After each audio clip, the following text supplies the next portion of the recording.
signifie, et je l'ai dit à mes gens ce matin, enfin hier, c'était quand il a publié, je crois c'était hier, ou ce matin, bref, je crois c'est ce matin. Là, j'ai dit la publication de Zumento signifie que il ne parlera pas, Jérôme en tout cas aujourd'hui, il ne parlera pas demain non plus, en tout cas il ne parlera pas dans les jours qui viennent. Il faut donc essayer de combler la sensation d'orphelinat, la sensation de ne pas avoir d'encadrement, la sensation de délaissement, la sensation de solitude. Il faut remplir, il faut mettre quelque chose dedans. Et c'est pour ça que, voilà, on écrit ce genre de choses. Parce que, précisément, le diable vous a abandonné, vous n'avez plus, comment dire, votre combat qui dépend maintenant de lui, n'a plus d'orientation, on vous a retiré la boussole, et n'ayant plus d'orientation, évidemment, vous perdez dans les petites querelles de bar pour meubler un live, parce qu'il n'est plus possible de faire un live longue durée, vu que Chiroma ne parle pas, vu que ça vous condamnera à vous répéter énormément, et vu que vous ne faites pas de recherche, vous ne lisez pas, vous ne prenez pas quelques notes, vous ne vous préparez pas avant d'ouvrir un live, puisqu'on vous a convaincu que la politique c'est pas les livres, qu'il ne faut pas lire, que ça ne sert à rien, que ceux qui lisent c'est mauvais, on vous a appris à transformer les qualités en défauts. Bah évidemment, tout ça mis ensemble, ça vous amène à une situation où vous êtes devant votre caméra. Contrairement à moi, vous ne savez pas quoi dire. Vous ne savez pas, vous n'arrivez plus à parler, donc il faut meubler, il faut se réunir à plusieurs, il faut prendre des amis, et il faut insulter quelqu'un, ou deux personnes, ou un groupe, et ainsi de suite. Vous voyez bien comment j'arrive à tenir mon live tout seul. Et je le tiendrai seul ce soir pendant de très longues heures, avant de voir si quelqu'un va venir ou pas. Et vous savez que le nombre de personnes connectées ne va pas diminuer, il va plutôt augmenter. Parce que je ne fais pas ce que vous faites là, parce que ça ne sert à rien, et parce que moi j'ai le choix. L'idéal pour lequel je me suis engagé, il est toujours là, à savoir la mobilisation depuis le 5 août où on nous a trahis en piétinant les institutions. Mon principe, mon paradigme est devenu se mobiliser pour que toutes les institutions soient renversées, pour que tous les Camerounais qui ont droit à une candidature puissent déposer leur candidature, pour que le droit soit dit, pour qu'on n'ait plus un Élécam qui viole l'article 5 de la loi du 21 avril 2004, pour qu'on n'ait plus un conseil constitutionnel qui viole l'article 5 de la loi du 21 avril 2004, ou encore un Élécam qui viole l'article 5 toujours de la loi de 2012. Donc, c'est pour tous ces éléments-là que je me suis engagé. Et c'est pour ces éléments-là que, à partir des 5 août, j'ai arrêté de débattre avec les biéistes parce que j'ai dit, bon, ce qu'on voulait montrer aux Camerounais les plus jeunes aujourd'hui, qui n'ont peut-être pas connu les 92, les 2000X, ce qu'on voulait leur montrer, on vient de le leur montrer, à savoir, le Cameroun est un non-État, c'est un État de non-droit, c'est un État où on ne peut pas faire politique, c'est un État où il faut faire la révolution pour renverser les institutions. Et donc, à partir de là, Maurice Kamto, comme leader politique, il est mis de côté, c'est le peuple qui doit faire la révolution. J'ai un très beau cadeau pour vous dans ce téléphone, je vais vous montrer le texte que j'avais rédigé le 9 août. Je vais vous montrer ça tout à l'heure, pas maintenant, mais tout à l'heure, restez simplement sur le live. Ne dormez pas, je vous ai dit, on en a pour toute la nuit. Je vais vous montrer le texte que j'avais donc rédigé le 9 août et qui vous permet de voir qu'on a été constant depuis le début. Vous qui demandez qu'est-ce que vous avez fait après le 5 août, j'ai la réponse ici, le texte il est clair. Et je vais vous montrer que c'est cette voie-là que vous avez refusé de suivre et qui vous conduit dans une impasse comme celle qu'on a aujourd'hui. Si on avait suivi cette voie-là, on n'en serait pas là.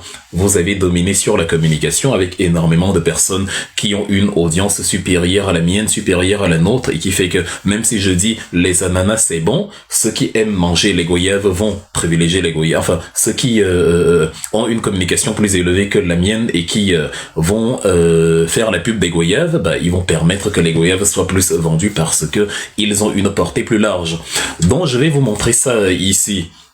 Et voilà, pour ceux qui viennent de nous retrouver, je vois qu'on met beaucoup de gens en sourdine. Apprenez et écoutez une conférence comme celle-ci qui se passe dans le respect total, sans insulter. Ne vous faites pas bloquer bêtement, parce que même pour vous, c'est important.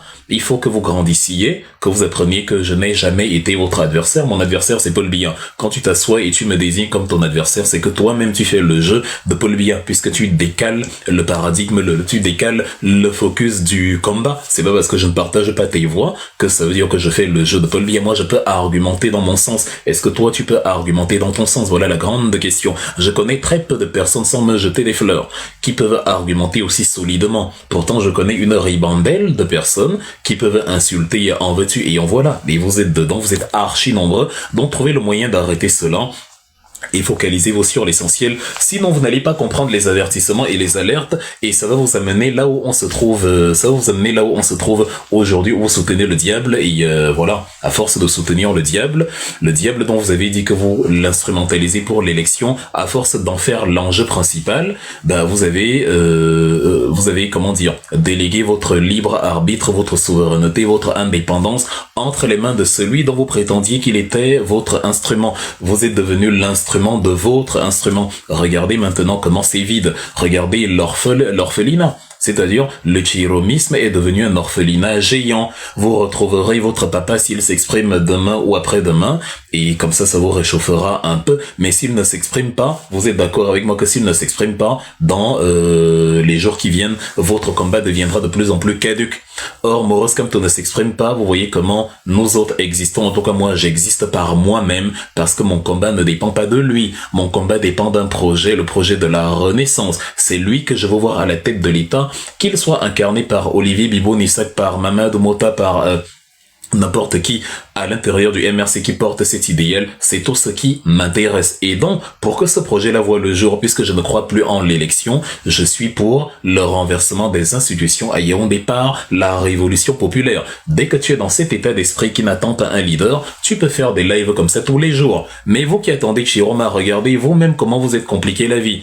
Comme il ne parle pas, vous ne pouvez pas parler, vous ne pouvez pas avancer. Votre combat est bloqué. Chacun essaye maintenant de bouger de son côté. J'ai vu mon papa Valsero appelé aux villes mortes entre le 12 et le 14 novembre. Avec tout le respect que j'ai pour lui, c'est incongru comme réforme, comme mesure. Je ne vais plus utiliser certains termes qui peuvent être un peu durs, mais ce n'est pas la chose à faire. En tout cas, il faut déjà être capable de voir que les villes mortes qui se sont déroulées il y a quelques jours, contrairement à ce que vous pensez, n'ont rien fait à la dictature. Si les villes mortes, c'est pour les réformes ponctuelles, je l'ai expliqué dans un article, faut aller le lire, il est sur Facebook, ça peut avoir un impact, mais il y a encore un impact léger, qui d'ailleurs vous rendra plus victime que gagnant du fameux impact, parce que les premières personnes touchées des villes mortes, c'est les Camerounais eux-mêmes. J'ai même vu des gens qui se réjouissaient que les oignons n'arrivent plus à Yaoundé, les oignons sont coupés dans le septentrion. Mais le problème, c'est qu'il n'y a pas que le consommateur qui subit les affres de son blocus, même le producteur subit les affres de son blocus. Qu'est-ce qu'on appelle la crise économique? C'est quand la demande est faible, quand l'offre devient supérieure à la demande. Pour celui qui vend, il y a une baisse des prix terrible et dont il entre en récession. S'il a acheté ou s'il a produit cher, il ne peut pas rentrer dans ses frais parce qu'il ne peut pas vendre à un prix supérieur au prix de production, dont les coûts de production sont plus élevés que les coûts de revient, et forcément il y a un manque à gagner. On appelle cela le déficit. Vous connaissez cela, ce sont les méandres de l'économie. Donc il est naïf de se dire on a coupé, ça fait du mal aux gens du Sud. Ben, ça fait du mal aussi à ceux qui ont coupé, qui seront même peut-être les premiers à avoir envie de décoller à nouveau leurs oignons. Donc si l'objectif est de faire tomber le dictateur, je vous le redis pour la 200 millième fois, les villes mortes sont une pure perte de temps.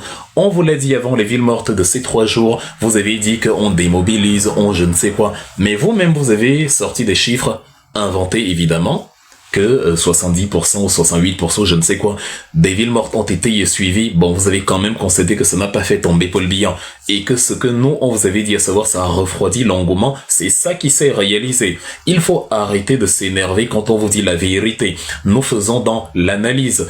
Je ne vous connais pas personnellement, donc je n'ai aucune raison d'avoir des inimitiés ad hominem. Je ne vous connais pas personnellement, donc pourquoi je vous détesterais? Je fais une lecture des événements et je suis capable de dire une conclusion qui ne me plaît pas. C'est ça qui vous donne l'impression que nous autres soutenons Biya. Parce que nous, on est capable d'accepter une conclusion qui ne nous plaît pas. Ça s'appelle le réalisme. Et devant ces conclusions, on sait que la voie à suivre, c'est plutôt celle-ci. Même si elle paraît moins évidente, même si elle paraît contre-intuitive. Vous, le piège dans lequel vous êtes tombé, c'est que vous avez choisi des voies évidentes et intuitives, mais qui en fait n'étaient pas les bonnes. C'est-à-dire, vous avez pensé, l'élection permet de mobiliser les gens, et quand vous avez vu que l'élection mobilisait effectivement les gens, et qu'il y a eu des débuts de marche et des descentes dans la rue, ça vous a conforté dans votre impression. Vous avez été rassuré, assuré que oui, ça c'est ce qu'il fallait faire. Mais vous avez oublié que la politique, c'est quelque chose, c'est un peu comme en géologie, je le dis aussi. L'unité de temps en politique, c'est le million d'années. Ce n'est pas parce que les gens se sont mobilisés aujourd'hui qu'il faut s'enfermer dedans et dire on a réussi. Il faut observer, est-ce que ça a permis aux tyrans de Yaoundé de tomber? Non.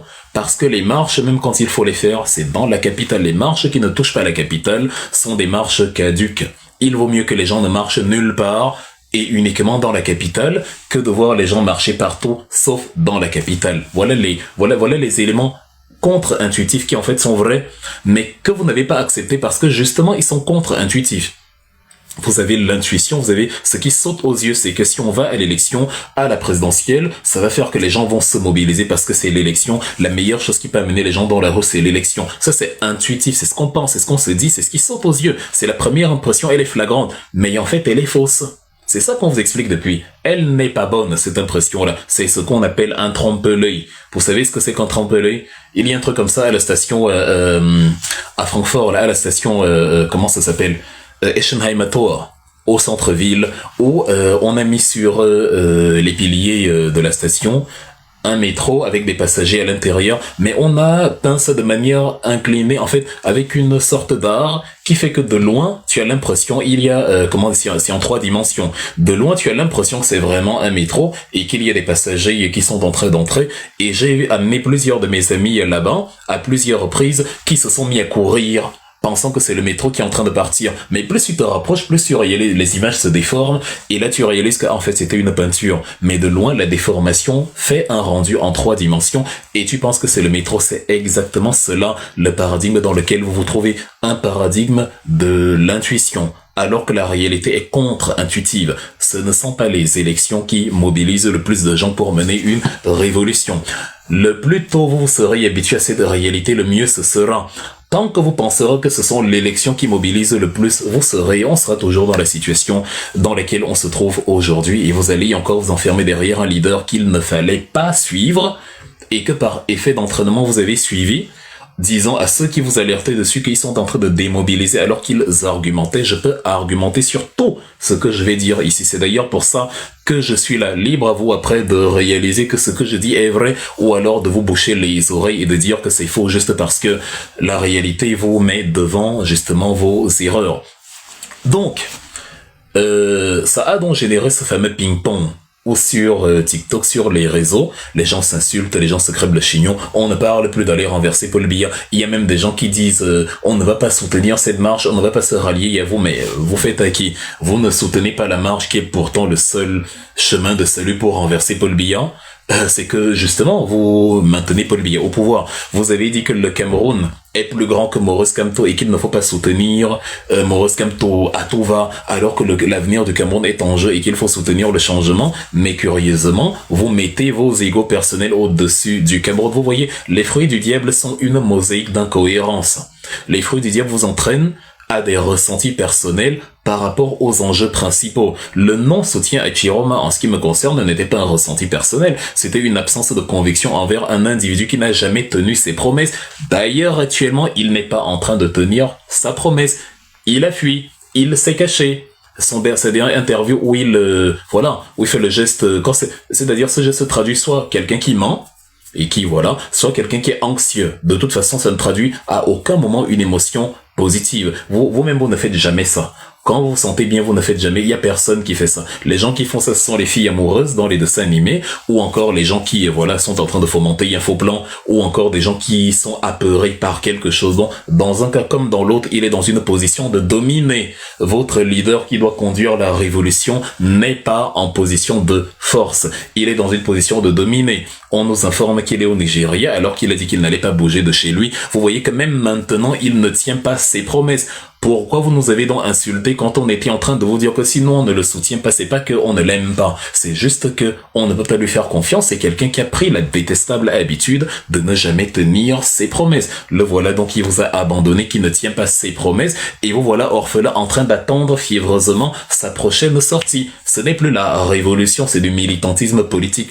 Ce que vous faites là, ce n'est plus de la révolution. Les révolutions populaires c'est-à-dire la grande richesse que comme elles ne dépendent pas d'un leader, elles sont discontinues jusqu'à ce que le tyran qu'on veut renverser tombe. Or, quand on s'enferme derrière une personne, c'est lui qui fixe le calendrier. Il peut donc décider, alors que vous êtes en pleine mobilisation, de vous dire de rester à la maison.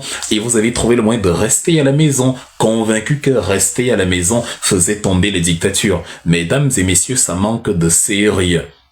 Bon, ça c'est la première chose que j'ai à dire. Si vous avez compris cela, commencez donc petit à petit à vous habituer à vivre sans Chiroma Bakary, comme nous vivons sans Maurice Kamto.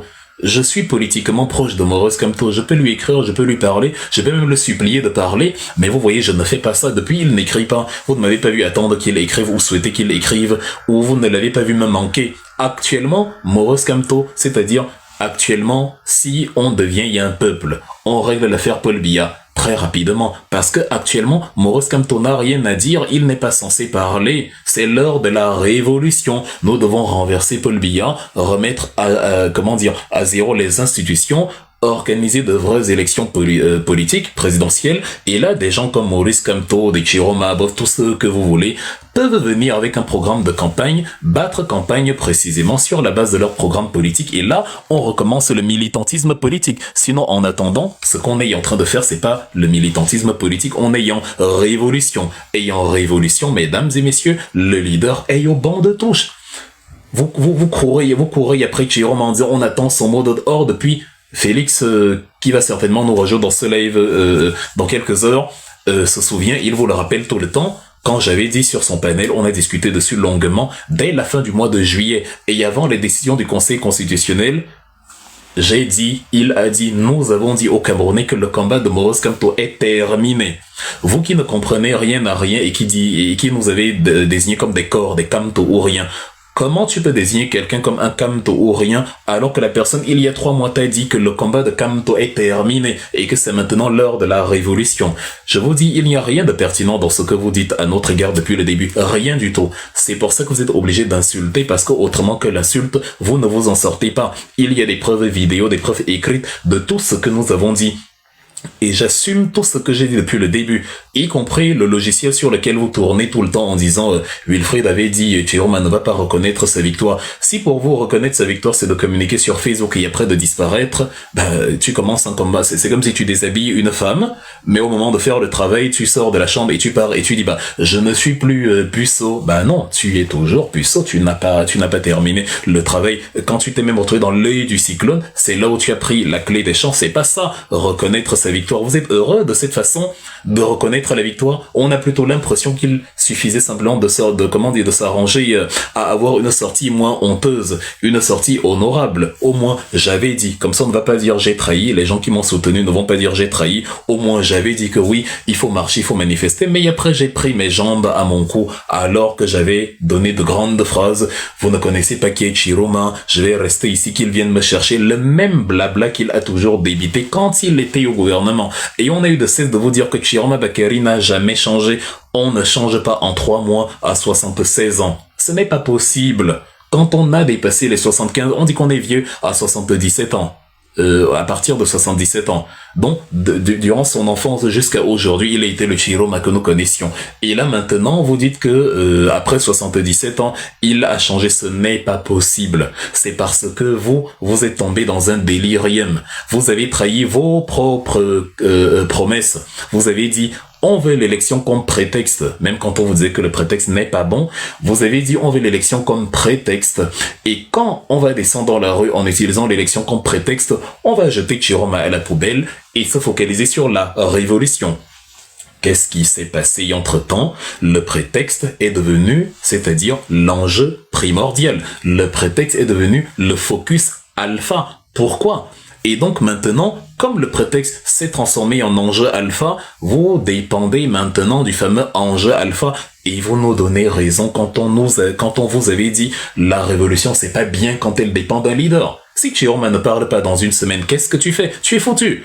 Or, tu sais que moi, même si Kamto ne parle pas dans une semaine, je suis toujours dans mon paradigme.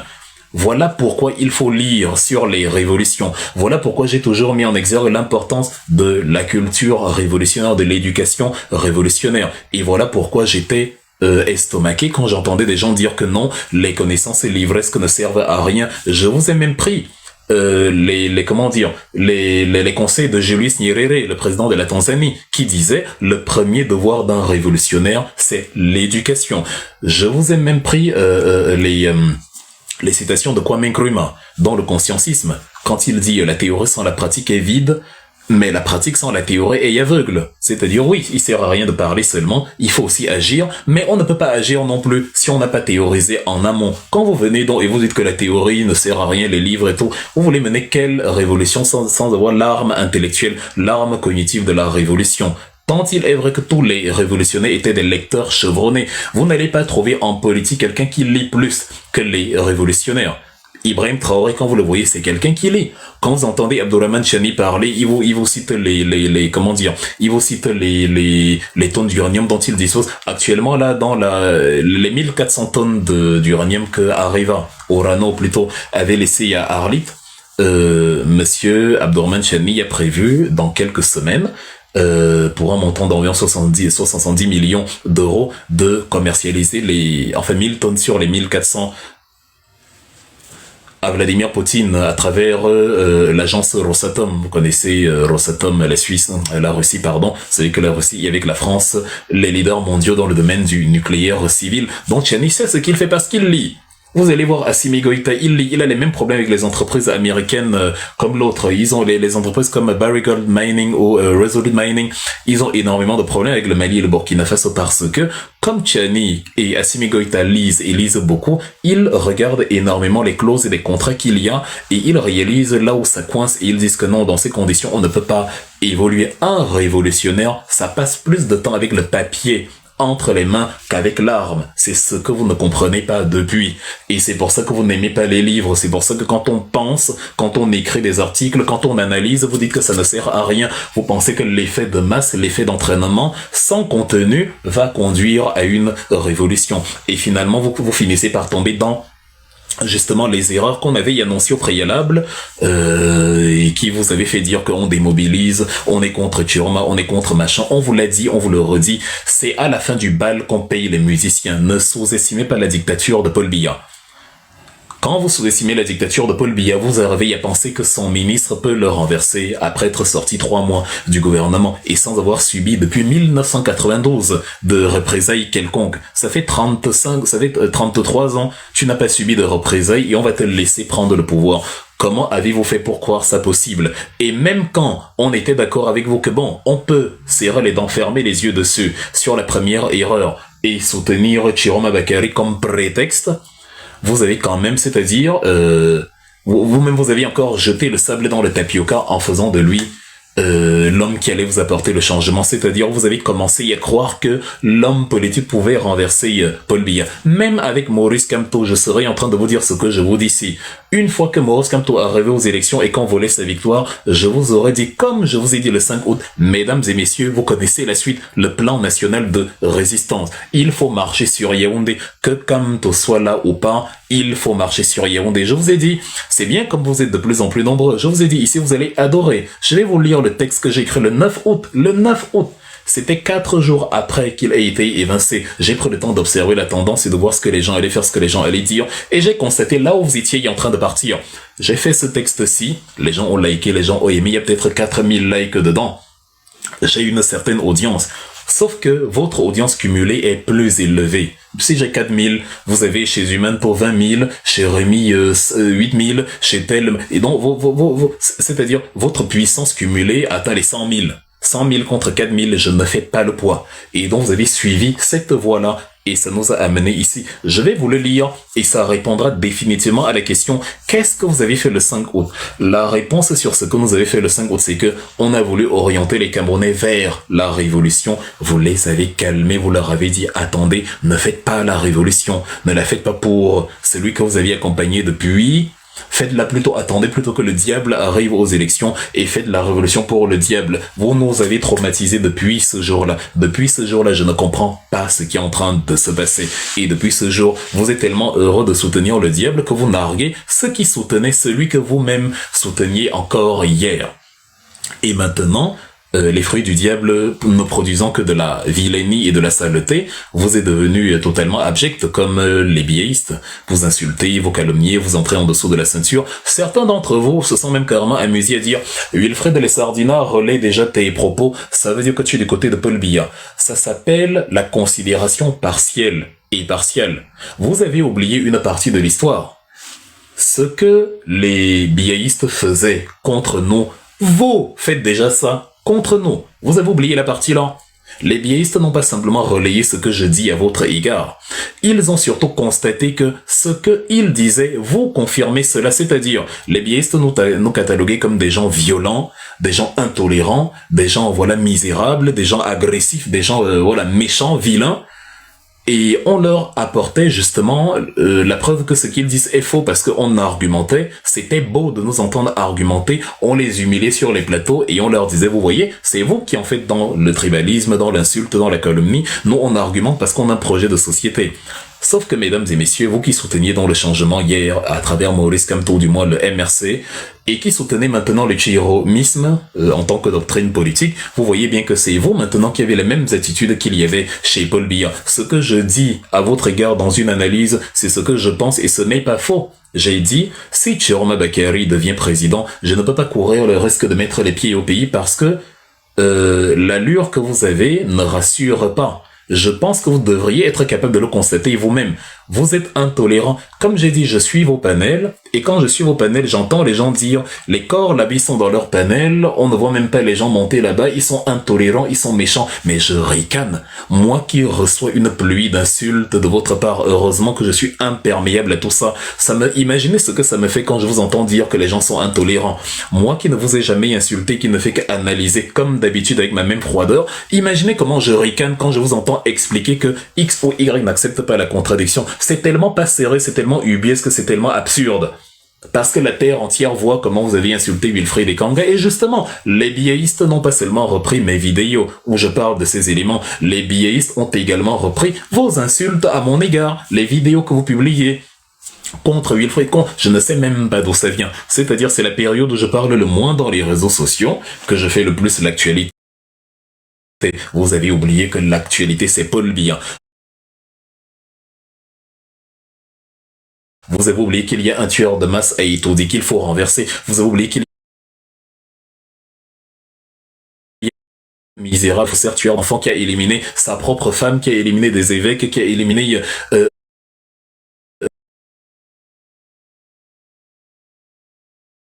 des anglophones, qui a éliminé même encore sous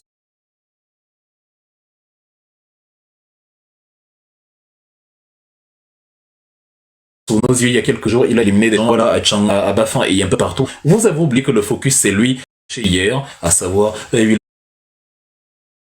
est trop arrogant, il s'est trompé, il doit admettre qu'il s'est trompé, mais il est trop arrogant pour admettre cela. Je me suis toujours demandé, trompé à quel niveau exactement? C'est-à-dire à quel niveau exactement vous avez pensé que réclamer sa victoire, c'est écrire sur Facebook qu'il faut faire des manifestations. Mais tout le monde peut écrire sur Facebook. Même nous, on écrit sur Facebook tout le temps, non? Mais est-ce que les biéistes estiment qu'on est courageux? Est-ce que Biya estime qu'on est courageux puisqu'il dit « Venez me défier ici à Yaoundé ». On écrit aussi sur Facebook. Nous-mêmes on dit « Il faut marcher sur Yaoundé ».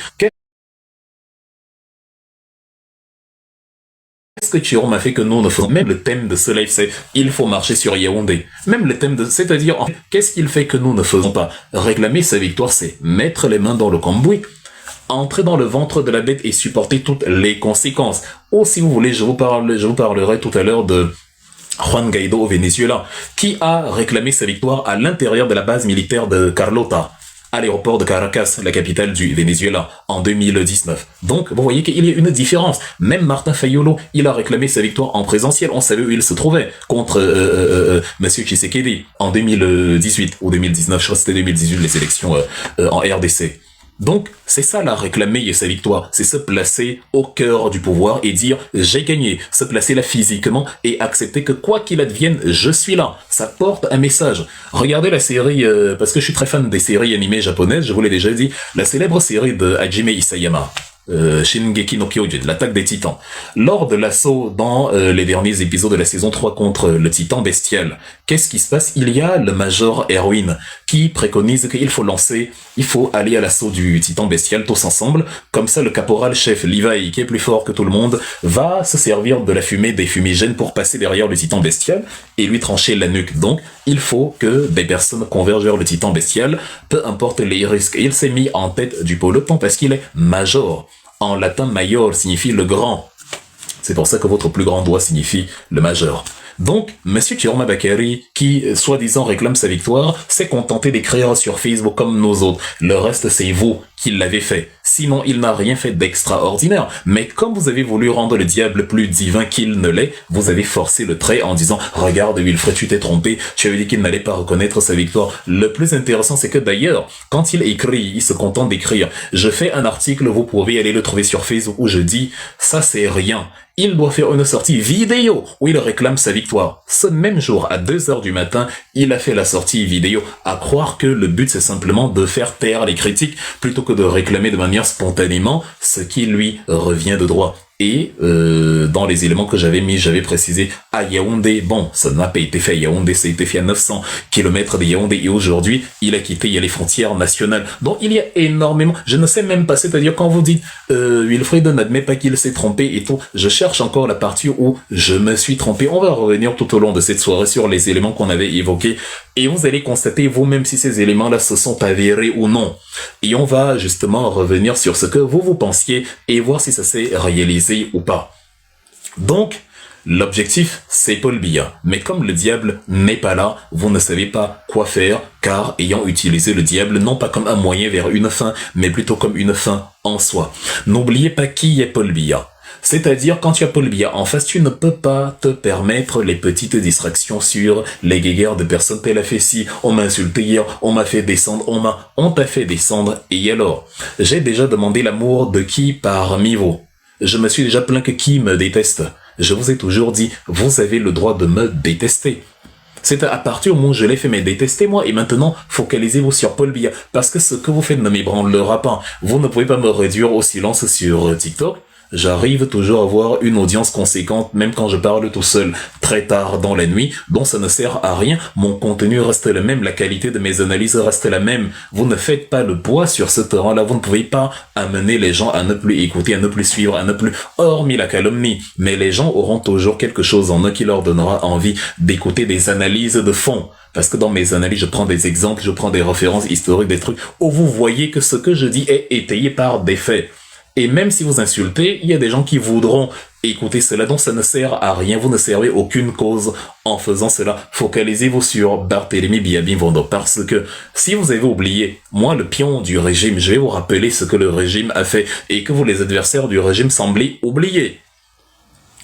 Le régime, tout le gang, parce que je mets, c'est-à-dire c'est tout un cartel, ils sont peut-être 100 ou 200 personnes qui font toutes ces choses-là. Les amis, parfois ils ont des petites guéguerres entre eux, mais c'est la même famille politique, c'est le même gang. Ils ont pris une barre de fer, ils ont mis ça dans le rectum de Martinez Zogo.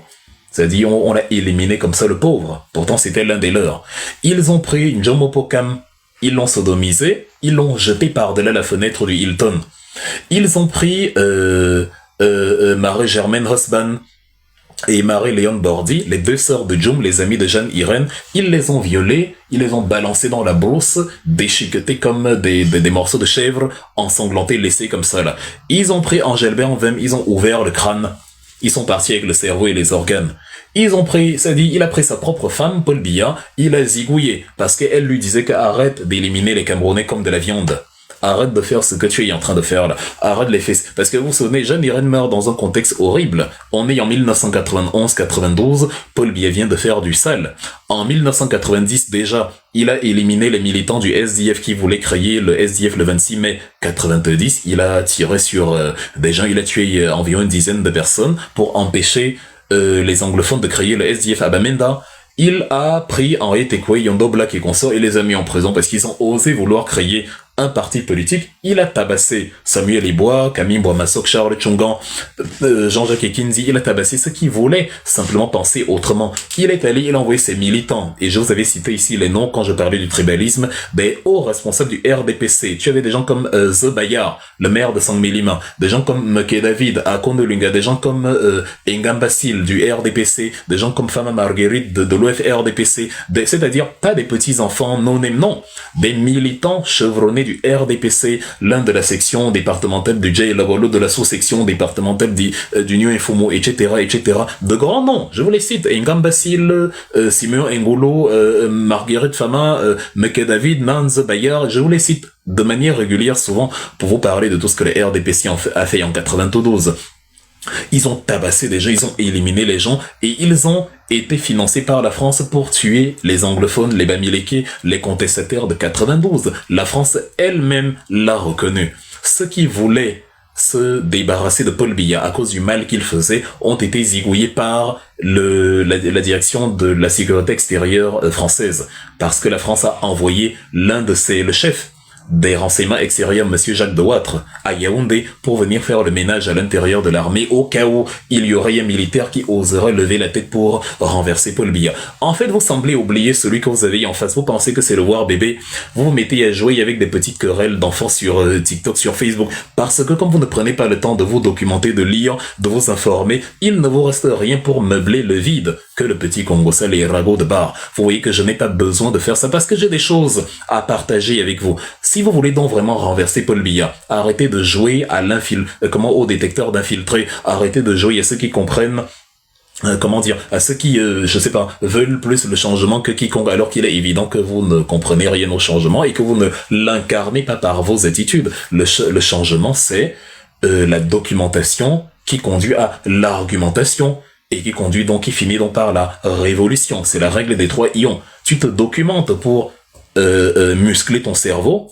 Et maintenant, tu convaincs les gens par l'argumentation en disant voici ce qu'on doit faire parce que ici, il peut y avoir des erreurs et tout. Et maintenant, tu passes à la pratique, la marche sur Yaoundé, la révolution, avec un peuple éduqué qui sait là où il va, qui sait ce qu'il est en train de faire et qui sait la nature de l'ennemi qu'il a en face. C'est aussi simple que ça. C'est compliqué, mais c'est justement simple à expliquer. Tout le prisme compliqué de la chose, c'est simple à expliquer à quel point c'est compliqué, à quel point notre adversaire n'est pas un enfant de cœur, à quel point on n'a pas le temps de jouer. Je n'ai eu d'assez de le dire. Nous ne sommes pas un jeu ici, c'est quelque chose de très sérieux. Et quand tu te mets vous faites des heures de live, des heures de panel en train de parler telle afficité, vous ne rendez service à personne. Vous flattez votre ego dans le néant absolu. Il faut que quand les gens écoutent, ils prennent plaisir à vous écouter. On vous rappelle aussi, toujours la lecture, nous qui venons d'Allemagne, là, Immanuel Kant, handle so, dass die Maxime deines Films, agis de telle sorte que la maxime de ton action ou de ta volonté soit donc érigée en loi universelle. Je ne vais pas vous faire toute la citation d'allemand, ça épuiserait vos oreilles. Agis de telle sorte que l'action que tu poses puisse être citée en exemple par tes contemporains. C'est ce que monsieur Emmanuel Kant nous dit dans ses travaux fondements de la métaphysique des mœurs ou critique de la raison pure. Donc, c'est de ça qu'il est question. Et quand je m'assois devant les gens et que je leur parle de Paul Biya, je viens avec justement les éléments qui peuvent nous servir à avoir la masse critique de gens qu'il faut amener à Yaoundé. Et tout le live que je fais ce soir a pour vocation, au final, de vous convaincre de l'impératif catégorique, encore Emmanuel Kant, d'aller sur Yaoundé. Donc l'objectif c'est Paul Biya. Ces crimes sont terribles. Ces crimes-là, j'ai cité les crimes directs, quand il tire sur des gens, quand il voilà. Mais il y a les crimes indirects. Le fait que son fils Brenda monte et descende avec les jets privés et consorts à travers le monde, pendant que tu arrives dans le septentrion où il a promis 3000 forages, tu as des enfants qui perdent la vie en allant chercher de l'eau, pendant qu'à Douala, à la Kensini, où il avait promis santé pour tous en l'an 2000, tu as une Monique Komatekel qui, le 12 mars 2016, perd la vie pour rien en voulant donner la vie. C'est-à-dire, tu es à l'hôpital, il y a des médecins, mais tu perds la vie en voulant donner la vie. Pourquoi? Parce que précisément, l'homme qui devait justement garantir ta santé n'en est pas capable. Il a pris l'argent qui devait te maintenir en santé pour sa santé individuelle à lui. Il est allé à Genève, il est allé, au Georges V, il est allé, il vit la Java. Et ce sont les éléments qui ont conduit à la révolution au Népal. Et quand on vous dit que, mesdames et messieurs, ce n'est pas l'élection présidentielle qui crée la révolution, mais c'est plutôt l'indignation face à ces faits absolument banals du quotidien, vous dites que non, on va aller à l'élection pour chasser Paul Biya. Non, c'est-à-dire, vous allez au jeu dicté par Paul Biya pour le chasser, alors qu'il y a un jeu que lui, il n'a pas dicté et sur lequel vous pouvez surfer pour le chasser. Et quand on essaye d'accepter que oui, évidemment, les populations ne savent pas cela. Nous qui avons essayé de se documenter sur la révolution, nous allons justement les éduquer dessus pour qu'ils comprennent les enjeux de la révolution et qu'ils se mettent à la mener. À partir du moment où on commence à vous l'enseigner, vous dites que non, ce n'est pas ce qu'il faut faire, non, la révolution c'est pas dans les livres, etc., etc. Et vous faites précisément ce qu'il ne faut pas faire dans une révolution.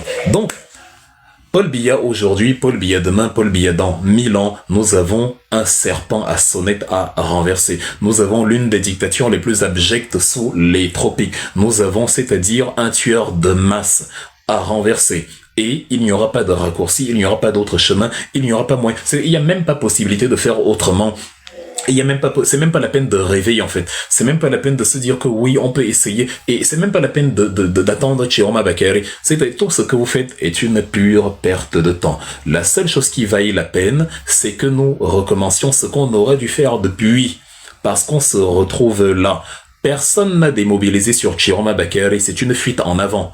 Je n'ai pas la même audience que vous. Vous mentez à vous-même. Le pire, c'est que vous criez partout que c'est le cas. C'est vous-même qui dites que le changement, c'est pas sur Facebook, c'est pas sur TikTok, mais c'est vous qui dites que nous, là, on a démobilisé suffisamment de Camerounais pour dépasser la voix de Chiroma Bakary, la voix de Zumento, la voix de Rémi, la voix de Paul Chouta, la voix de Roberto. Cumuler, c'est absurde. Grandissez un peu. Arrêtez de vous convaincre de vos propres mensonges.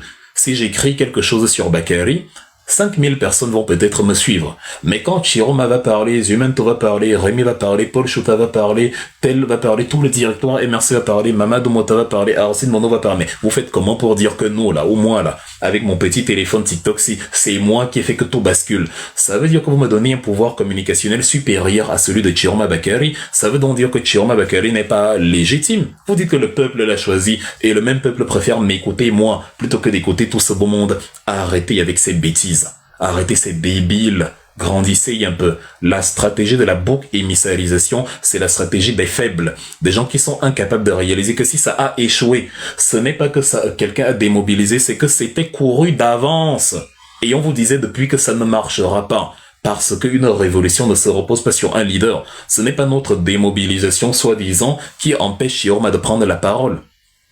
Ce n'est pas cette démobilisation qui vous empêche à vous d'agir alors qu'il n'est pas là. Vous êtes entré dans quelque chose et vous êtes prisonnier de cette chose-là. Et justement, pour vous éviter cette prison, on a passé des mois à vous dire « N'allez pas dedans, sinon ce sera ça le résultat. » C'est comme si quelqu'un te dit « Ne pose pas tes mains sur la plaque chauffante. » Et dès que tu poses, tu te brûles, tu dis que c'est à cause de lui que tu t'es brûlé. Non, il t'a bien dit « Ne pose pas tes mains. » C'est parce que tu as posé que tu t'es brûlé. C'est parce que tu ne l'as pas écouté que tu t'es brûlé. Quand on vous a dit que la révolution ne dépend pas du leader, on vous a expliqué pourquoi. On vous a dit que le leadership en révolution, ça crée le cloisonnement.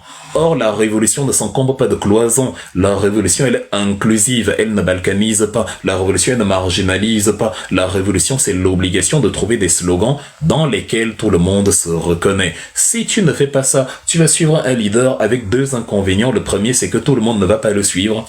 Parce que, au grand jamais, tu ne convaincras tout le monde de suivre un leader. Et de deux, toi-même, tu seras prisonnière des agissements du leader. Ça marche en politique quand il faut mener la campagne, l'élection, les assemblées générales, les assises, oui. C'est pour ça qu'on suit Maurice Kamto. Mais ça ne marche pas en révolution quand il faut descendre dans la rue. Parce que descendre dans la rue, ce n'est plus le travail des militants des partis politiques. La plupart de ceux qui ont essayé, qui s'y sont essayés, ont échoué. Ça peut réussir, je vous ai dit, ça peut marcher une fois sur 1000. C'est-à-dire, voilà, si tu as 999 cas, si tu as 1000 cas, tu auras 999 cas où ça ne marche pas. Donc c'est un peu comme jouer au loto. C'est hautement improbable. Donc ça ne sert à rien. Par contre, la mobilisation populaire où on réclame le prix du sel, le prix des oignons, le prix voilà, le prix des denrées, du panier de la ménagère, vu que c'est un problème continu qui ne connaît pas de pause, dès l'instant où tout le peuple a la conscience de ce problème, ce peuple-là manifeste sans arrêt jusqu'au renversement de la dictature. C'est pour ça qu'en Tunisie, ça a pris un mois entier non-stop. Même ceux qui disent en Tanzanie que oui, on a manifesté en Tanzanie, ça va pas porter des fruits, mais ça a duré combien de temps? S'il continue comme ça non-stop, Madame Samia Hassan va finir par tomber. Comme Ben Ali est tombé en Tunisie entre le 17 décembre 2010 et le 14 janvier 2011, parce que les populations étaient chargées par leurs requêtes quotidiennes. On volait leurs étals, on leur fixait un impôt trop cher, l'électricité coûtait cher, l'eau coûtait cher, les denrées alimentaires coûtaient cher, l'hôpital coûtait cher, c'était énervant. Et tout le monde se levait le matin en disant que non, j'en ai marre. C'est pour ça que ça a un carburant, immortel, continu. Mais quand tu t'acoquines derrière un leader, ça te met dans la posture de l'attentisme. Qu'est-ce qu'il veut dire? Donc tu te lèves le matin non pas avec la conscience révolutionnaire, mais avec la conscience militante partisane. Tu te réveilles plutôt en allant scruter ton téléphone. Est-ce qu'il a publié aujourd'hui? Dès qu'il publie, tu likes, que tu dis, ah vraiment notre leader, ah vraiment, on t'aime, on t'adore, on te... Et on n'est plus en révolution. On est maintenant dans le militantisme politique. Donc voilà les confusions, voilà les erreurs à ne pas commettre, voilà les choses à ne pas faire. Donc le focus, c'est Paul Biya dans sa méchanceté absolue et justement il faut garder cela à l'esprit. Nous allons donc après cela vous définir ce qu'est la démocratie, parce que j'ai entendu, je le redis encore pour les gens qui viennent de nous rejoindre, je vais me répéter beaucoup, ne m'en voulez pas, ce sera nécessaire parce que il y a des gens qui voilà viennent de nous retrouver, donc je vais me répéter en disant que si vous me voyez dans vos lives souvent, c'est justement parce que je prends le temps de vous écouter, de suivre pour voir s'il y a une argumentation solide, s'il y a quelque chose. Et je connais d'ailleurs beaucoup de personnes qui m'insultent ici, qui sont là sur le live, et qui, si je les fais monter, vont soudain devenir doux et dociles, comme si je ne savais pas ce qu'ils disent à mon sujet. C'est très amusant, en fait. Mais en tout cas, écoutez, avançons, c'est dans l'intérêt de tout le monde. Je vais vous expliquer quelque chose sur la démocratie et sur le peuple. Je l'ai déjà expliqué, mais on va encore expliquer, vous allez comprendre. J'ai énormément de plaisir à partager.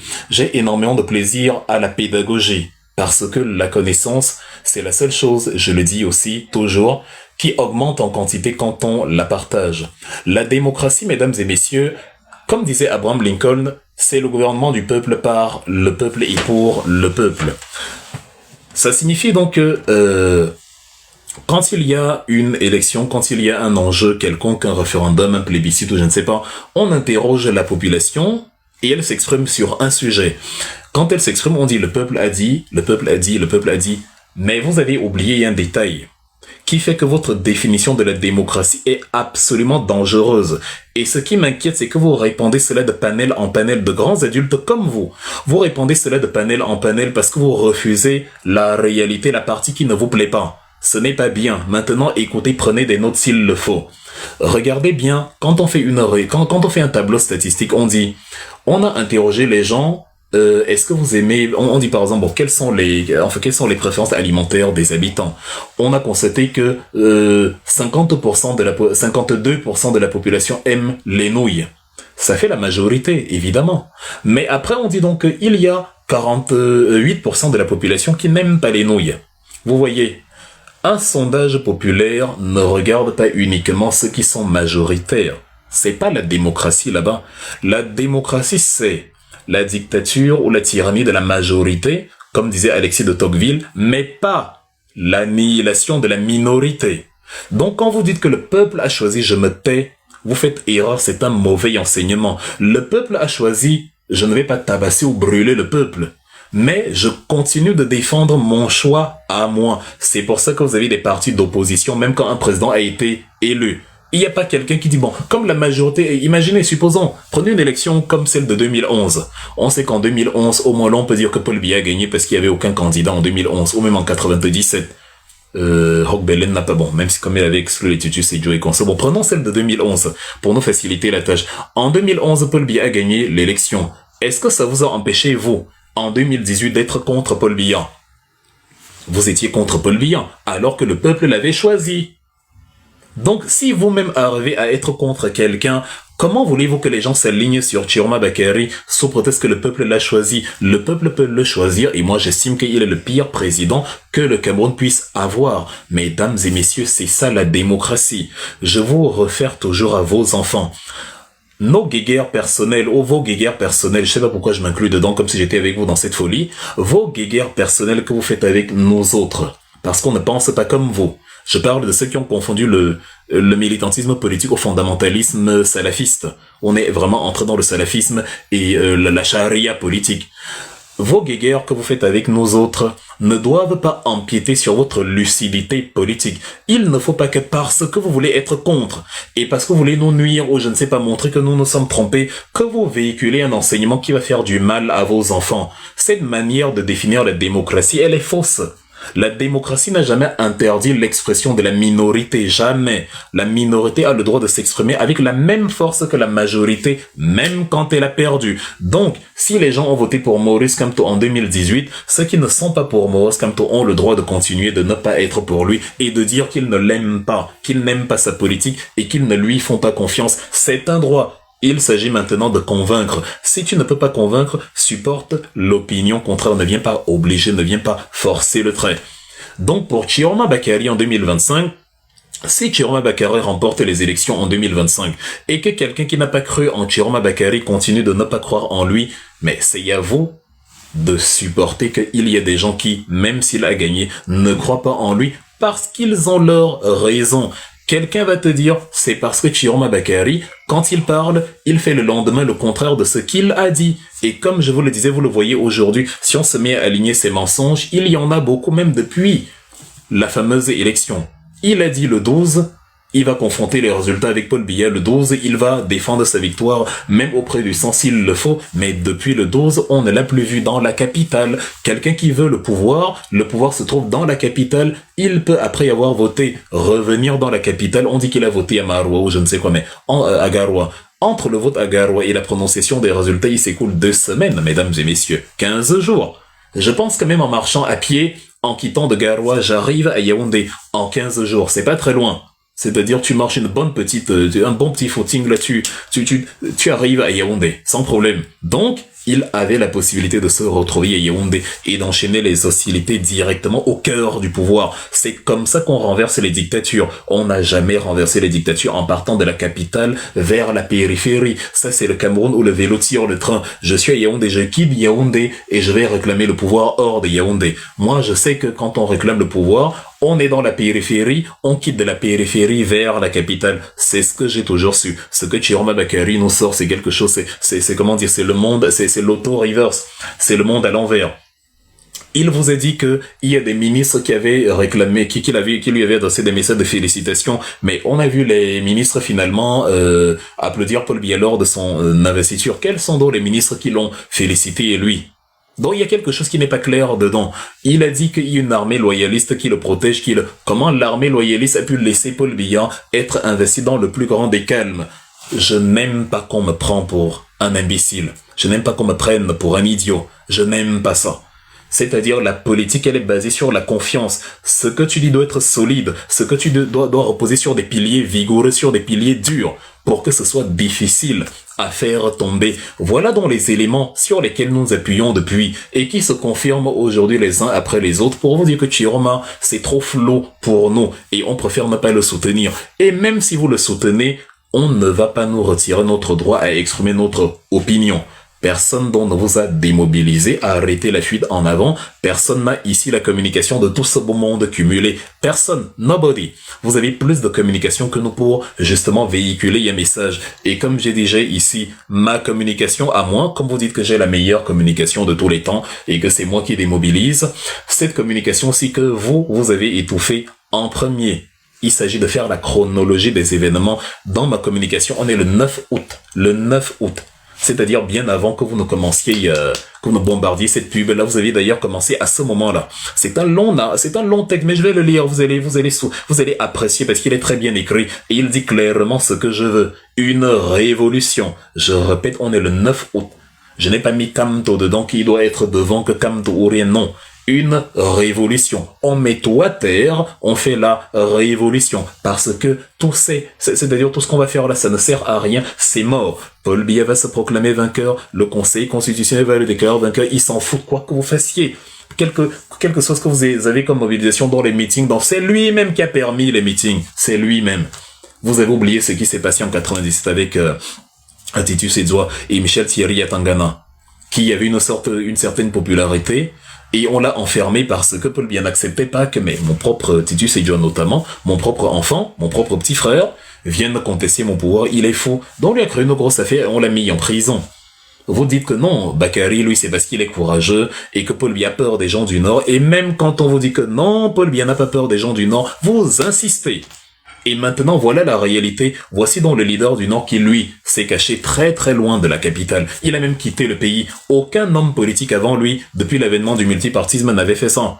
John Fondi n'a pas quitté le pays pour réclamer sa victoire. Il ne s'est pas réfugié hors de nos frontières.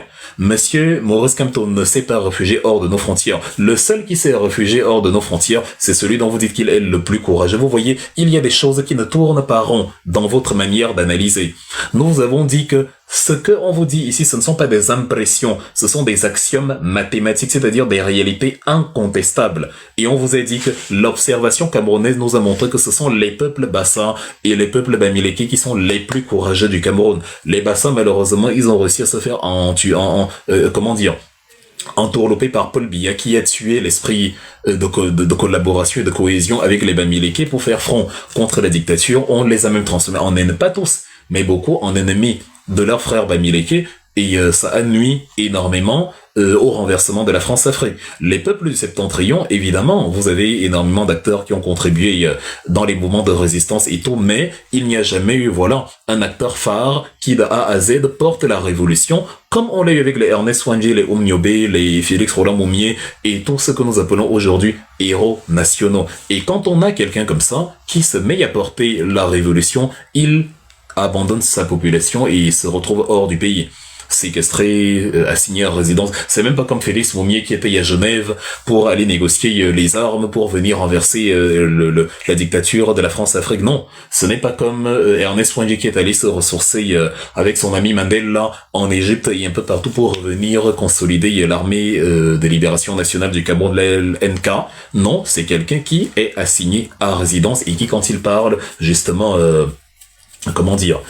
trépigne des doigts parce que anxieux, parce que absolument stressé. Donc, même la réalité actuelle vous prouve que ce qu'on dit était la vérité. Et c'est l'importance de s'intéresser à l'histoire des révolutions. C'est pour ça que nous faisons tout ce travail-là. Vous nous insultez pour rien.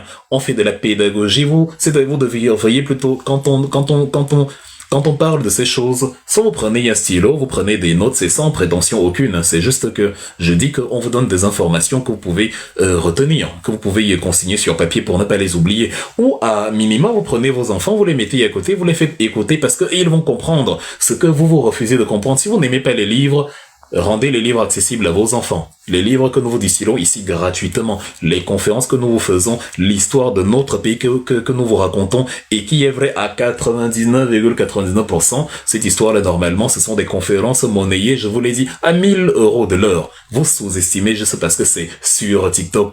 Mais c'est ces enseignements-là qui nous permettent de comprendre dans quoi on se trouve exactement. Si Paul Biya met en avant un candidat du Septentrion, c'est parce qu'il a plus peur du candidat des Bamileke que du candidat du Septentrion. Voilà la réalité. Mais vous nous avez dit les Babana, l'adversaire est Babana, l'adversaire est très fort. Même quand vous avez vu que à Douala, à Bafang, à Tchang, on faisait plus de bruit même que dans le Septentrion alors que Chiroma est là-bas, et que beaucoup qui faisaient des marches soutenaient davantage parce que c'est quand même le fils du terroir, ils ont une grande conscience communautaire, ce qui n'est pas mal, mais qui peut avoir aussi énormément de points négatifs par rapport à ceux qui, très loin de Garoua, à Bafoussam, à Tchang, à Bangampé, à Douala et ailleurs, avaient la même hargne, menaient la même bagarre, brûlaient les édifices du RDPC et tout, alors que justement ils ne sont ni mus par la proximité communautaire, la proximité sociologique du petit tribaliste Atang Namanda, ils ne sont ni mus par... et non seulement ça, mais en plus, ils manifestent un courage dantesque parce qu'ils arrivent à faire ces actions alors que celui pour qui ils le font est très très loin. Les frères du Septentrion, et ils le savent. Mon ami Yaladji ici le sait, ils n'auraient jamais fait, ils au pluriel, ce qu'ils font dans le Septentrion là-bas, si le leader était Maurice Kamto, ils n'auraient jamais fait ça dans la même ampleur. Parce que la niaque leur aurait manqué. Mais on voit comment les autres Camerounais, parmi lesquels beaucoup de Bamileke, ont mené ce type d'action alors que c'était justement un fils du Septentrion, parce qu'il n'y avait ni affinité tribale, ni tribalisme, il y avait simplement la conscience nationale que nous soutenons Chiroma et donc on va faire la révolution pour lui, pour qu'il chasse Biya, pour qu'il prenne le pouvoir. C'est donc une réalité, c'est cette réalité-là qu'on vous présentait depuis en disant que les gars, regardez l'histoire du Cameroun, ne nous cassez plus les oreilles avec l'adversaire et Babana. Non, le vrai adversaire a été écarté, celui qui pouvait conduire la résistance jusqu'à des lieux insoupçonnés. Vous avez dit non, l'histoire ment ou je ne sais quoi. Et aujourd'hui, vous trouvez le moyen parce que vous êtes incapable de reconnaître que le diable n'est pas courageux, il a fui le pays. vous trouvez le moyen de dire que non, c'est la stratégie. Vous savez, c'est la technique du joker de luxe. Dès que tu prononces le mot stratégie, tu te dédouanes absolument de tout. C'est la stratégie et ça fait que les gens peuvent se taire. Comme c'est la stratégie, ben, ils n'ont qu'à attendre. C'est la stratégie dont le meilleur est à venir. Or, en fait, non, c'est pas de la stratégie. La stratégie n'est pas d'abandonner les siens et de se terrer au point où on est obligé de recycler de vieilles photos et de mettre un petit texte pour vous maintenir à chaud alors que l'individu, le chef de guerre, est aux abonnés absents. Ce n'est pas de la stratégie, c'est de l'abandon. Vous applaudissez quand il n'est pas là, mais s'il revient demain et qu'il écrit un texte, même si c'est vide, je vois sur Facebook, vous vous accrochez à tout, en fait. On est en révolution, il faut une ligne claire pour chasser Biya, mais vous aimez les belles phrases, restez mobilisés, on n'est plus en politique. On n'est plus en politique, on est en révolution, il n'y a pas de rester mobilisé. Chiroma Bakary, comme vous avez l'habitude de prendre ce qu'on dit, voilà une première suggestion, même si on va développer cela dans la partie finale du live où on parlera de la marche sur Yaoundé. Il faut que Chiroma Bakary écrive un truc sur, puisque c'est lui que vous attendez. Parce que s'il ne parle pas, vous n'allez rien faire. Il faut qu'il écrive sur fond rouge, sur Facebook, le 22, je sais pas, on est quand? On est le 8 novembre. Donc le 10 novembre, le peuple marche sur Etoudi. Voilà. Voilà un slogan guerrier où il affirme que oui, je marche sur Etoudi. Mais il ne peut pas le faire parce que, il n'est pas, enfin, pour plusieurs raisons. Il ne peut pas le faire au Nigeria. Parce que c'est apologie du coup d'État, si un leader politique, le gouvernement Biya va faire comme Ayoub Tabé et demander à Bola Tinubu de l'extrader, et Bola Tinubu aura tous les éléments pour l'extrader, sinon ça va créer un contentieux diplomatique entre le Cameroun et le Nigeria. On a déjà le problème Bakassi que Kamto a réglé, il ne faut pas que Chiroma vienne créer Bakassi saison 2. Donc, le Nigeria ne va pas accepter d'abriter quelqu'un, un leader politique qui prône le renversement sur son territoire. On va le renvoyer à Yaoundé, comme on a renvoyé à Ayoub Tabé. Et de deux, il ne peut pas revenir à Garoua et le faire au Cameroun parce qu'il n'a pas le courage de faire ça. Donc c'est une sorte de dilemme cornélien, il est un peu entre le marteau et l'enclume, où vous-même, vous ne savez pas en fait quelle est la suite des événements. Et il n'y a rien de plus dangereux en politique quand on ne connaît pas la suite des événements. En révolution, en tout cas. Nous savons la suite des événements parce que nous n'attendons pas Maurice Kamto. On sait depuis le début que Maurice Kamto ne va jamais envoyer les gens dans la rue. Maurice Kamto mérite d'observer tranquillement. Il a tout fait. Le peuple que vous êtes aujourd'hui, quand vous me cassez les oreilles, que le peuple, c'est Maurice Kamto qui a fabriqué ce peuple-là. Sans lui, il n'y a pas ce peuple. La politique n'était pas intéressante. C'est-à-dire, quand j'étais à Douala en 2018, déjà il y a 7 ans, même les Bangando de Douala m'abordaient. Allez leur demander, ceux qui sont devant la boulangerie Zépol, là. Parfois, je venais, je m'arrêtais, c'est-à-dire, je leur achetais 2-3 pains. Je m'attardais, même parfois on discutait, ou parfois j'allais faire quelques achats à Aqua et ils étaient là. C'est dangereux. En fait, c'est pas des enfants de cœur. Je savais très bien où je mets les pieds. C'est pour ça qu'on vous dit que vous n'allez, nous qui avons, c'est-à-dire, si ce n'est que pour se mouiller, on s'est mouillé, on s'est solidifié, on a couru des risques insoupçonnés pour chasser Paul Biya. Donc les petites insultes sur Facebook et tout, ça ne me touche pas du tout. C'est pour ça que je faisais allusion à tout ça au début en disant que les risques que j'ai pris, les choses qu'on a connues, qu'on a endurées, même la police qui vient avec des chars d'assaut, des trucs, des casques, des trucs, mais qu'est-ce que c'est que ça? Est-ce que Ben Laden est ici?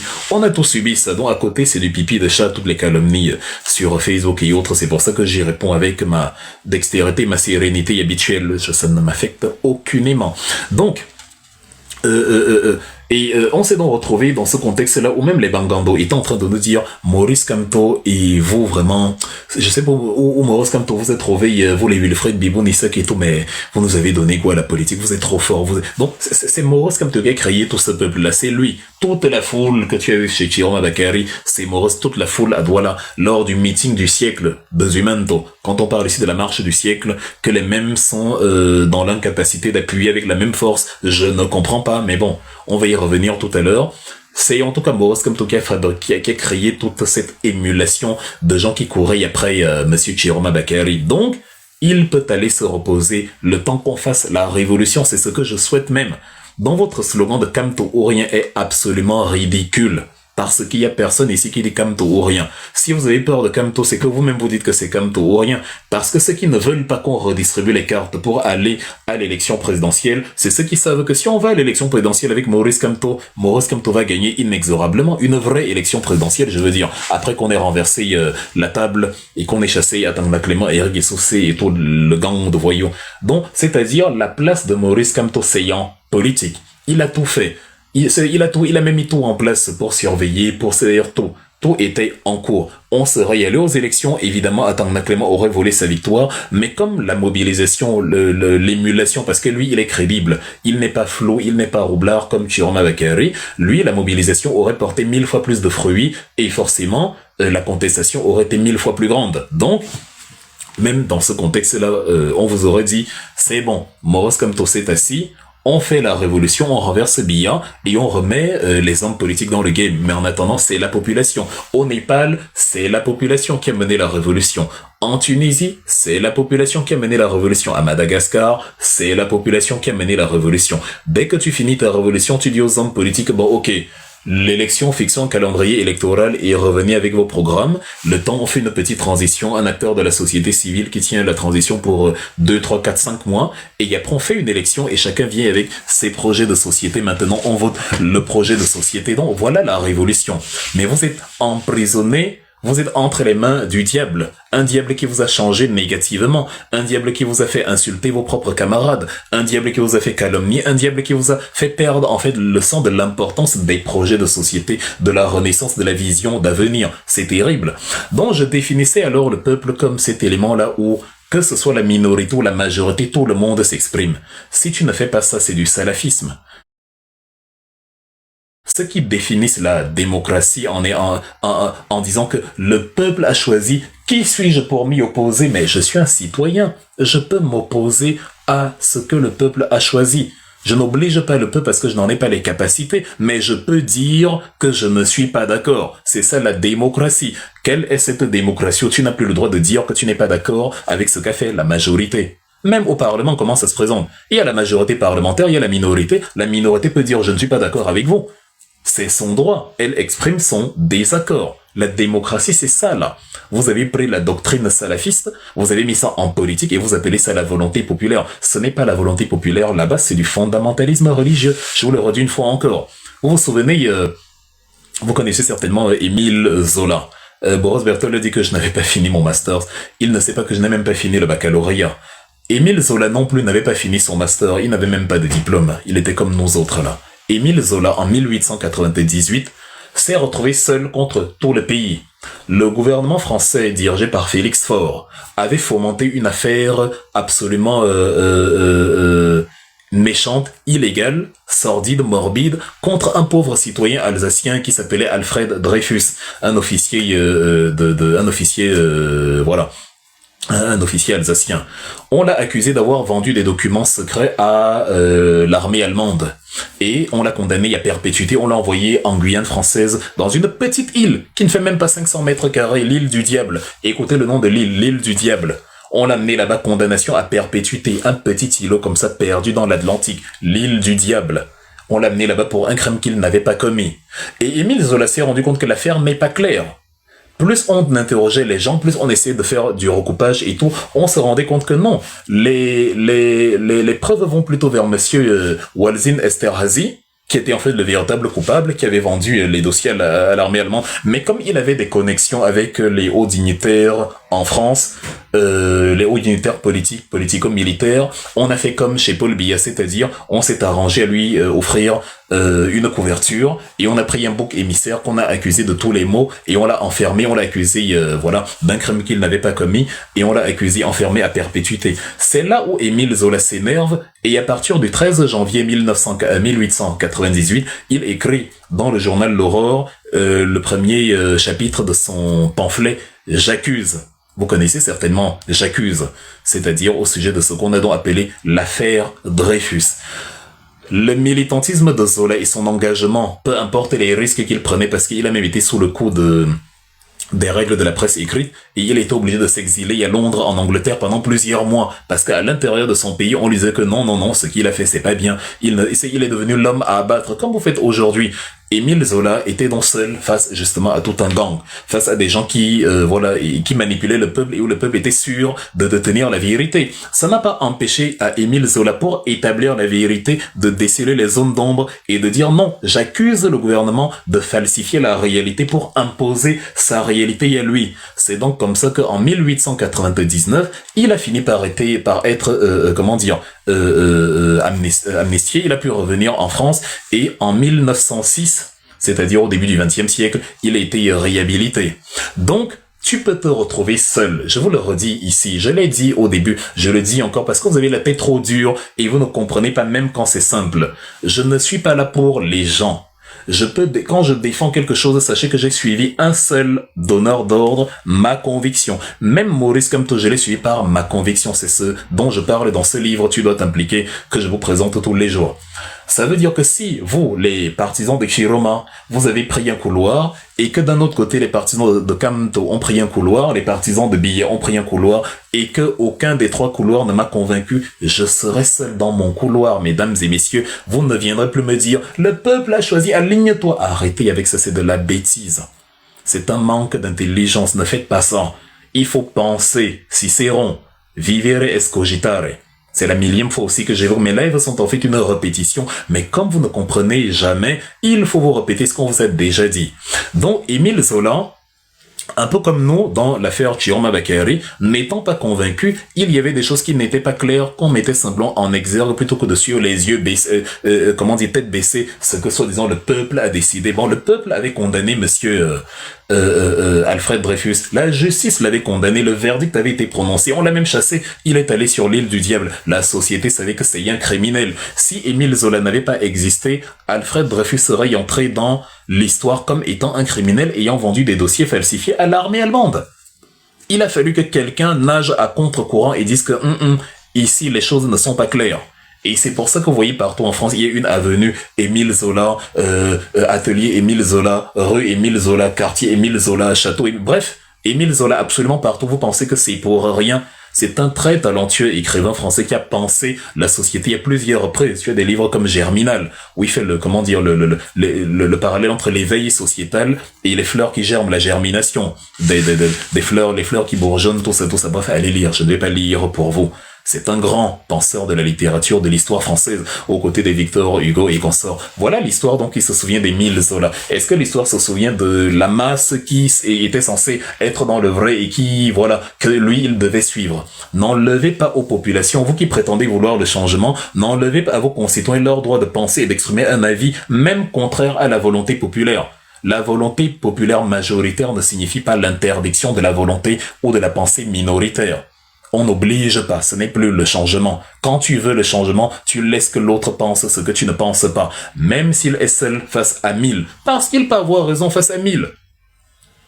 Quand je dis que j'aime l'astronomie et que je vous parle souvent au Galilée monté descendu, est-ce que vous savez que au moins 3 siècles avant Jésus-Christ, Aristarque de Samos était l'un des premiers, peut-être même le premier penseur grec à affirmer que la Terre tourne autour du Soleil, et qu'elle n'est pas immobile.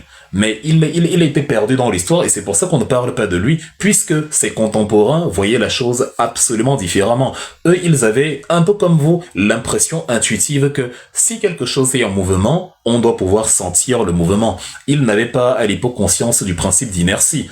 Un corps conserve le même mouvement s'il ne reçoit pas une impulsion contraire, une impulsion soit en décélération, soit en accélération. Donc si la Terre tournait quand tu es né, elle ne s'est pas arrêtée de tourner, du coup, tu n'as aucun moyen de te rendre compte qu'elle est en mouvement, vu qu'elle a toujours été en mouvement. On ne ressent pas le mouvement, on ressent la modification du mouvement. C'est pour ça que dans la voiture, quand ça freine, tu tapes vers l'avant parce que ton inertie qui te conduit à avancer, évidemment, elle est, contrecarrée par la voiture qui, elle, s'arrête et ton corps continue d'avancer. Et de la même manière, quand la voiture démarre, ton inertie qui te maintient sur place, quand la voiture démarre, la voiture vient te rattraper et le siège arrière te cogne sur la nuque. La Terre, c'est un peu pareil. Si elle freinait ou qu'elle accélérait, on allait le constater. Mais comme elle ne freine pas, elle n'accélère pas, elle tourne à la même vitesse depuis 4 milliards d'années, évidemment, personne ne s'en rend compte, vu qu'il n'y a pas de repères externes. Les repères externes sont même contre-intuitifs, puisqu'on a l'impression que c'est les astres qui tournent. Et donc, Aristarque de Samos était tout seul, et quand il disait ce qu'il disait, on a jeté ça par terre. On peut donc avoir raison même quand on est seul. Ce n'est pas que le peuple est idiot ou que les gens sont idiots. C'est que celui qui a sa pensée à lui a fait l'effort d'analyser, de se questionner, d'interroger, de mettre en perspective, de mettre en parallèle, de comparer les choses et d'essayer de sortir ce qu'on appelle la substantifique moelle.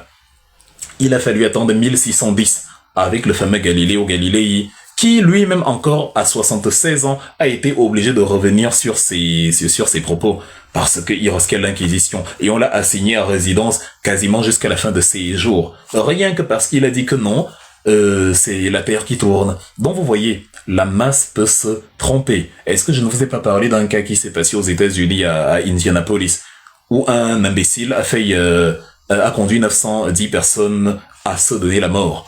Les gens qui ont avalé le cyanure de potassium, là, 910 personnes. Aux États-Unis, c'était même payé il y a 1000 ans. Certains d'entre vous étaient déjà nés, c'était en 1978. Beaucoup d'entre vous qui écoutez ce live étaient déjà nés. La masse peut être conduite vers un chemin absurde. De la même manière dont Paul Biya, il a éjecté le seul opposant qui le craignait, et il a fixé les règles du jeu en vous choisissant à votre place des candidats. Pour bien vous manipuler, on vous a donné l'impression que c'est vous qui choisissez et c'est vous qui vous repliez derrière un candidat. Or, ce n'est pas le choix là-bas. Le vrai choix, il a déjà été fait. Donc, choisissez qui vous voulez dans ce qu'on vous a laissé là. On s'en fout. Le vrai choix, il a déjà été annihilé. Le vrai choix, on vous a déjà dépossédé de ce choix-là. Donc, tout ce que vous pouvez faire, c'est votre problème. Imaginez un peu, imaginons, on dit, bon, il y a 5 hommes dans une pièce et une femme. Toi, tu es un homme, on te dit, choisis ton partenaire pour la vie. Et avant que tu ne te prononces, on enlève la femme. Tu fais comment? Quand tu as choisi l'homme, là, tu as dit que j'ai choisi mon partenaire, est-ce que tu as choisi de ne pas faire d'enfant? Parce qu'avec l'homme, vous ne pourrez pas faire d'enfant. Un couple homosexuel ne peut pas produire la vie. Donc, imaginez, c'est exactement ce dans quoi on vous a mis. On vous a enlevé quelqu'un qui pouvait produire ce que les autres ne peuvent pas produire. Et on vous a laissé ce qui restait là. Et maintenant, on vous a condamné à un choix, et on vous a dit, bah non, choisis quand même celui-ci. Mais non, bon, on t'a donc enlevé la seule femme. Ou si tu es une femme, on t'a enlevé le seul homme, on a gardé que des femmes. Une femme ne peut pas, féconder une autre femme. C'est impossible. Donc on a enlevé le seul homme qui était là. On a gardé que des femmes.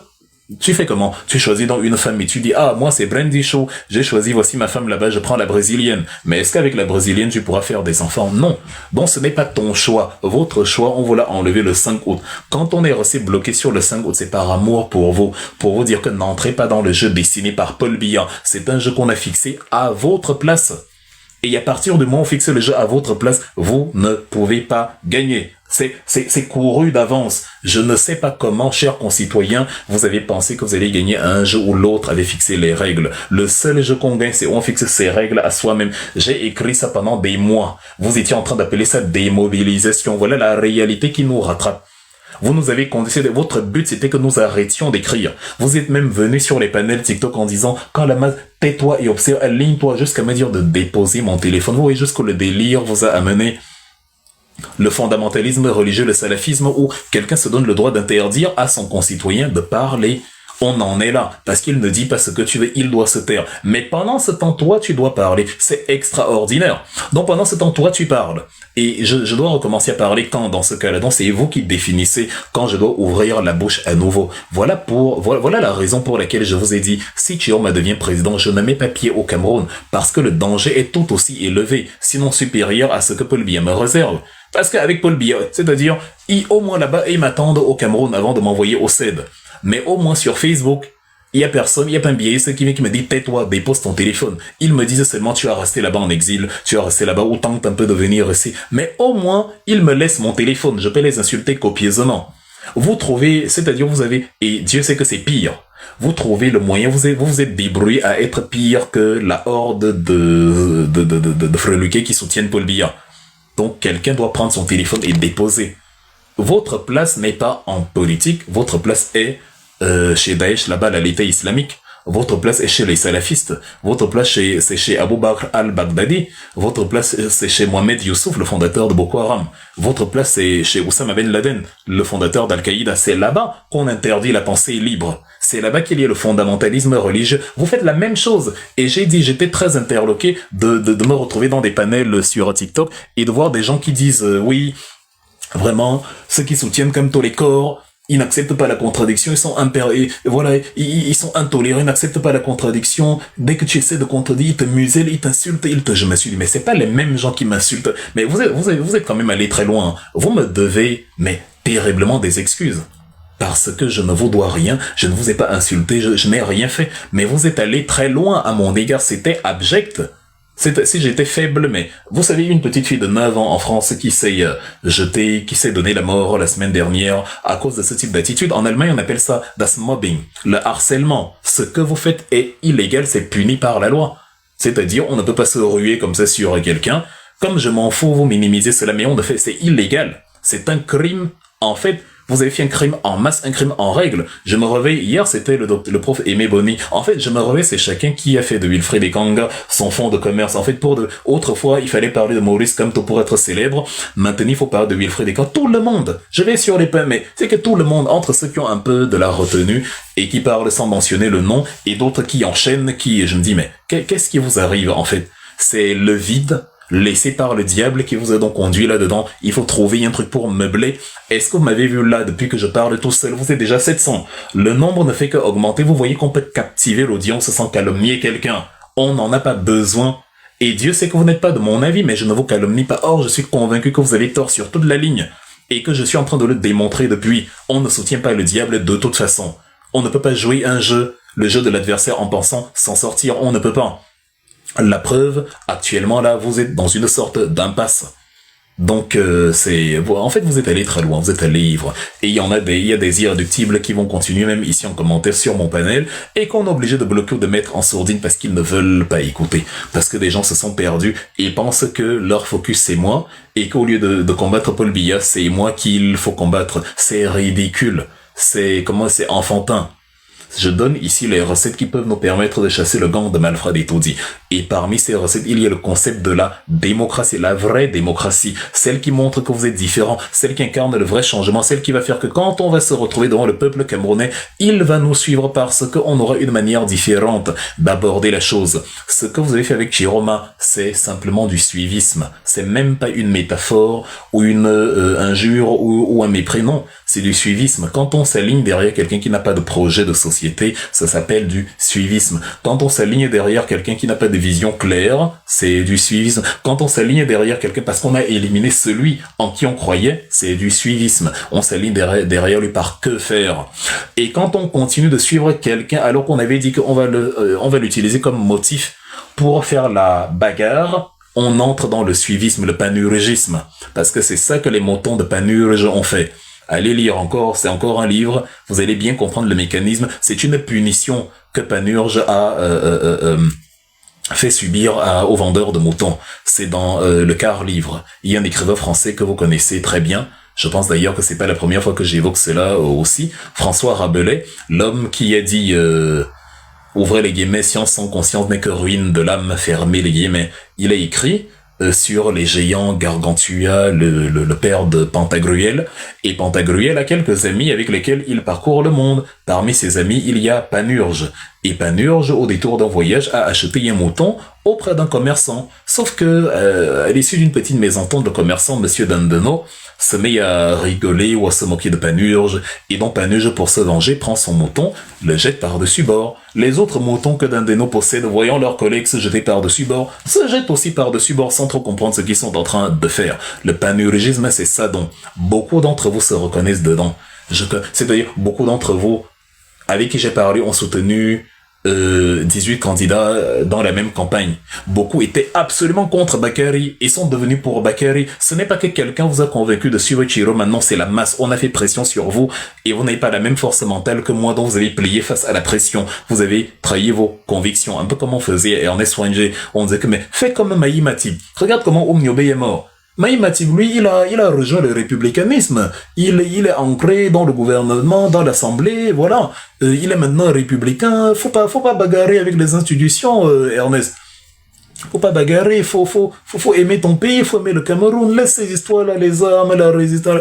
Ernest Wangé leur disait que les gars, Quand je suis entré dans le combat, si c'était pas pour plaisanter, j'ai dit je veux me débarrasser de la France-Afrique. Donc tout ce que vous dites là, c'est la preuve que vous n'avez pas compris. Comme vous n'avez donc pas compris, je vous le répète, mon combat c'est la France-Afrique. Et tant que la France-Afrique sera là, je serai en résistance quitte à mourir, donc partez avec. C'est ça là que nous faisons ici. On ne suit pas l'effet de masse. On suit nos convictions. On est sur les traces de nos héros nationaux qui sont restés fidèles à leurs convictions, quel que soit ce que la quantité disait. C'est aussi simple que ça. La quantité ne sera jamais un argument pour moi. Arrêtez de venir avec cela. Même le peuple a fait telle ligne. Non, c'est pas la démocratie. Le salafisme, écrivez cela. Je pense que vous avez eu le temps de prendre quelques petits carnets. Le salafisme politique n'est pas la démocratie. La dictature de la pensée, ce n'est pas la tyrannie de la majorité. La tyrannie de la majorité est une métaphore. Et j'avais expliqué à ma sœur Marlise que c'est Alexis de Tocqueville, un écrivain français, un historien, un analyste politique français qui a écrit le fameux livre quand il est allé aux États-Unis. Tout à l'heure, j'ai parlé de Charles X quand je vous évoquais la réponse que j'avais fait à Boris Berthold. Vous voyez comment l'histoire se rejoint. Charles X donc a essayé d'imposer en fait la monarchie en France, enfin la continuité de la monarchie. Il a été renversé, mais ça a toujours quand même été la monarchie avec Philippe Ier, la fameuse monarchie de Juillet, dont la France n'était pas une république. Ce qui pousse donc Alexis de Tocqueville à être envoyé aux États-Unis, un jeune pays qui existe depuis la guerre d'indépendance de 1776, pour aller voir un peu comment les États-Unis fonctionnent, comment la pluralité d'opinion se passe là-bas et tout. Et Alexis de Tocqueville prend des notes, il observe comment ça se passe au Congrès, comment les minorités, la majorité, comment il y a alternance, comment parfois les démocrates sont au pouvoir après les républicains, comment au moment des élections de mi-mandat, les fameux midterms, il y a un renouvellement d'un tiers des sénateurs, de la totalité, enfin des sénateurs d'un tiers de la Chambre des représentants, etc. Bref, il voit ça, il dit, ah tiens, c'est donc comme ça que ça fonctionne. Quand il revient en France, il écrit dans le fameux livre, je l'ai même lu aussi en version allemande, Über die Demokratie in Amerika, où il parle de Tyrannei der Mehrheit, la tyrannie de la majorité. Il dit, en fait, dans le système américain, la volonté de la majorité s'impose à la totalité de la population, mais les citoyens, évidemment, conservent leur liberté d'opinion, leur liberté de militantisme. C'est ça qui fait que lors des élections, par exemple, de mi-mandat, ils peuvent venir essayer de renverser la table. On a eu ça partout, même en France, on a eu, je sais pas, le système de cohabitation.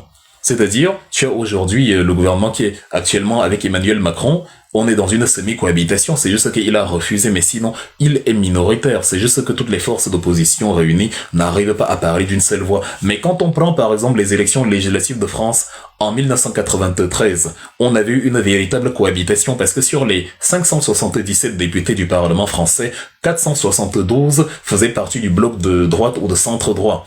Et ça fait donc que la gauche qui était dirigée par François Mitterrand était en minorité, d'où la cohabitation avec des puissants ministres comme comment il s'appelle, monsieur